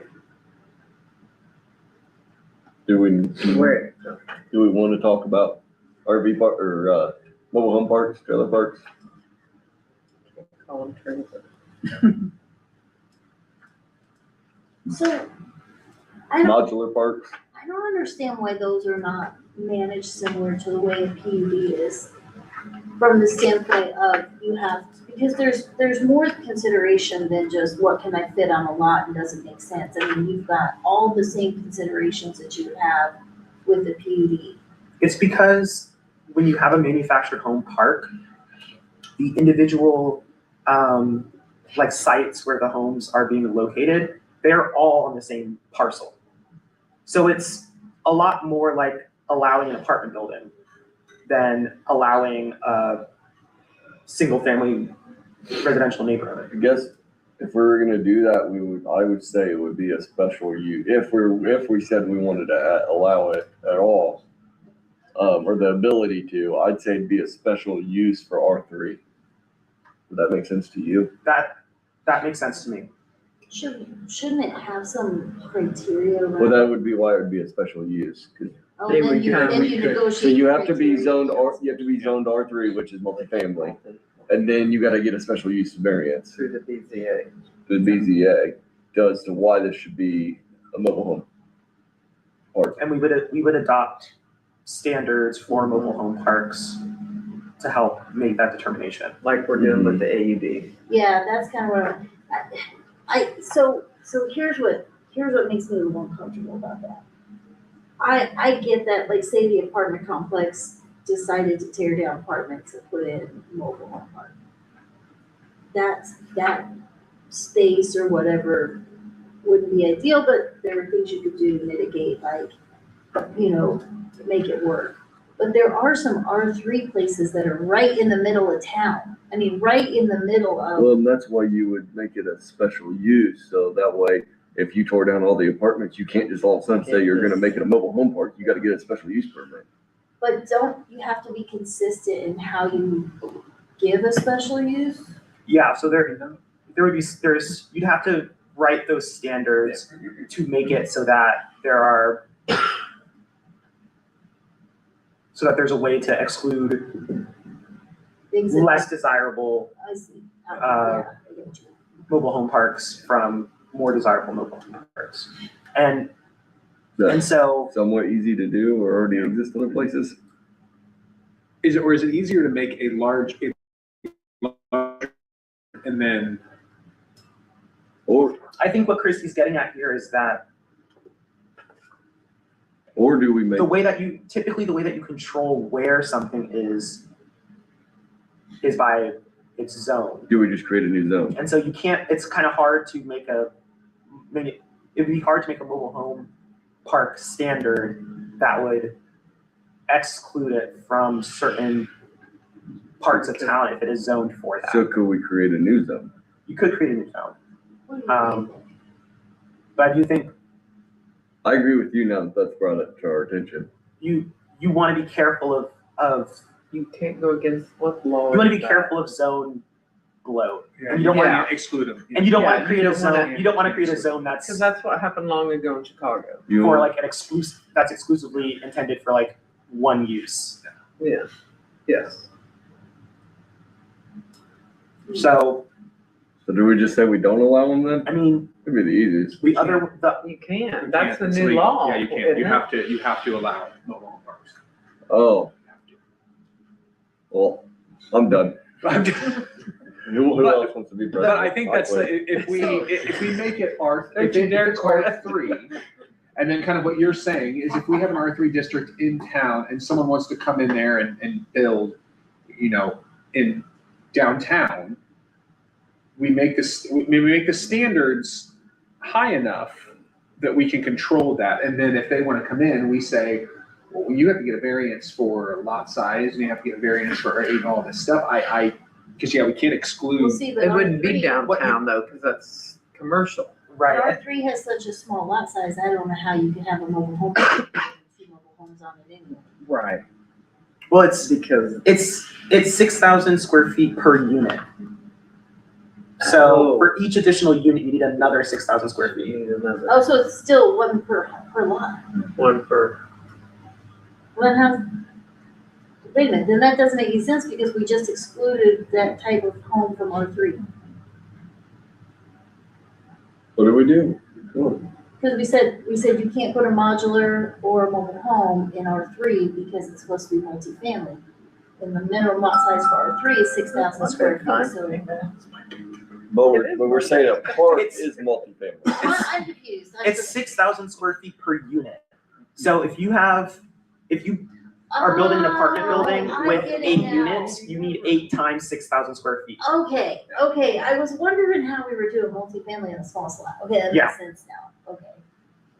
Did you look like you want to say something, like, Don't worry, I'll say something, she'll say, I wanted to say something. I'm done. okay, so.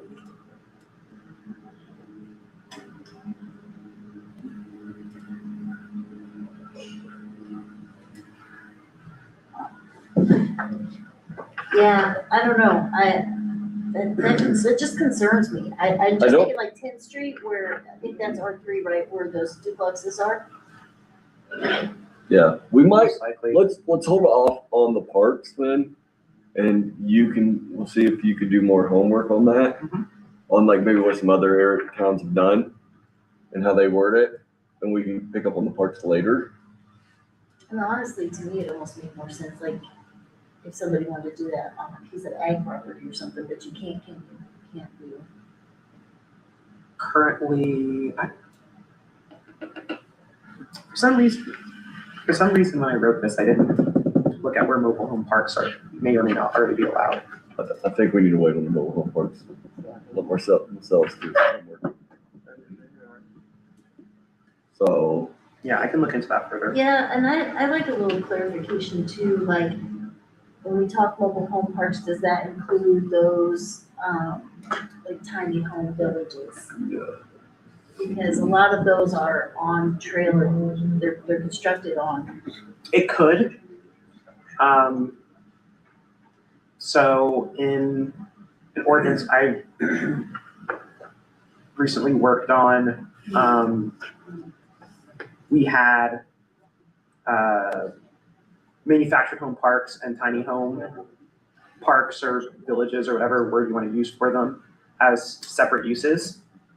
But when you went to the tiny home park standards, it said these are regulated the same way that a manufactured home park is regulated. So you could do it that way. You could have them, so there's distinct uses, but they're regulated the same way. You could have them, or you could have them be distinct uses differently. That's, up to our discretion. Yeah, this is a lot, I think this one's gonna be a lot. At this time, I would make a motion for modular and manufactured homes or mobile homes, Both types. both types.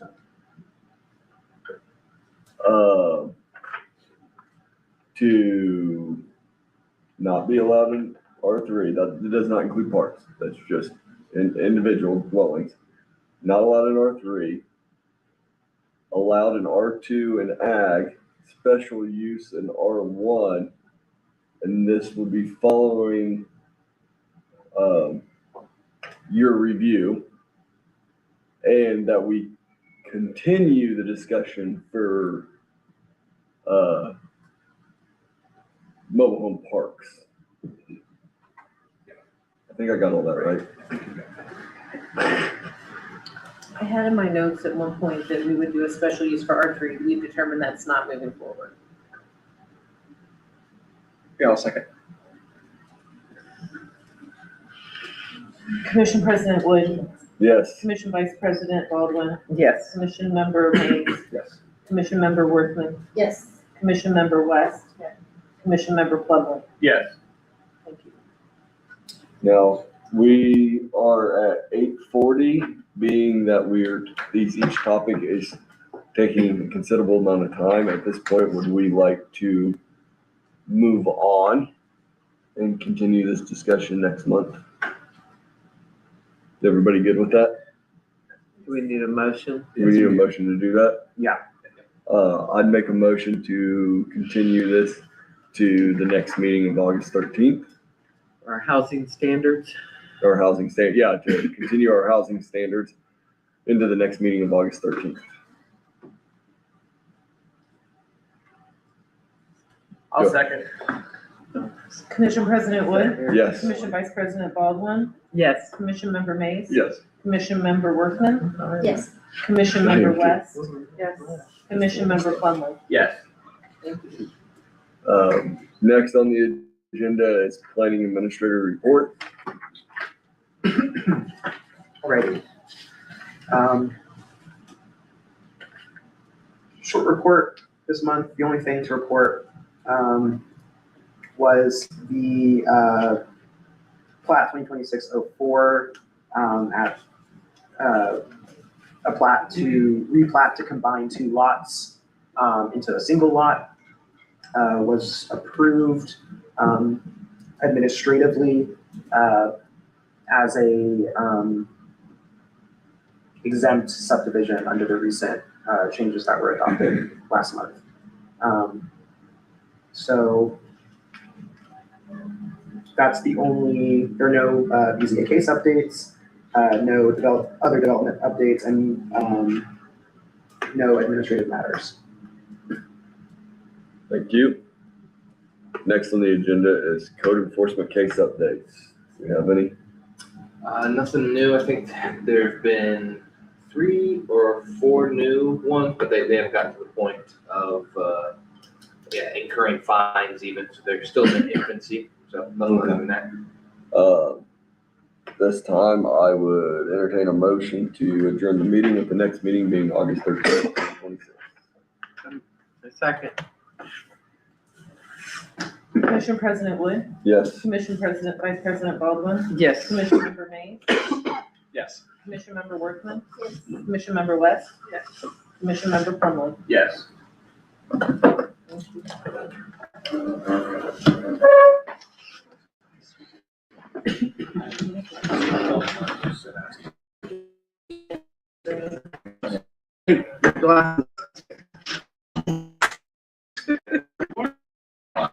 Girl. Who made the motion to adjourn?